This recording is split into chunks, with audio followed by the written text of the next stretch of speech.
Gas आप लोग कैसे हो। गैस आज की वीडियो में हम बात करने वाले हैं कि काइनमास्टर एप्लीकेशन से आप जब वीडियो एडिटिंग करते हैं तो गैस आपको पीछे का जो साउंड क्वालिटी रहता है वो एकदम से घट जाता है।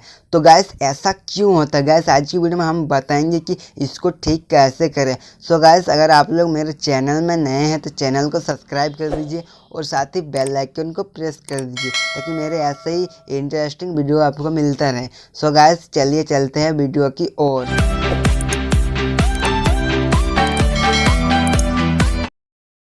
गैस आपको सिंपली वो वीडियो सिलेक्ट करनी है जिसको आपको एडिटिंग करनी है और उसके बाद आपको सिंपली सेटिंग के ऑप्शन पे क्लिक करना है। गैस इसको आपको ये वाला ऑप्शन को आपको इनेबल करना है और गैस इसको 0 कर देना है।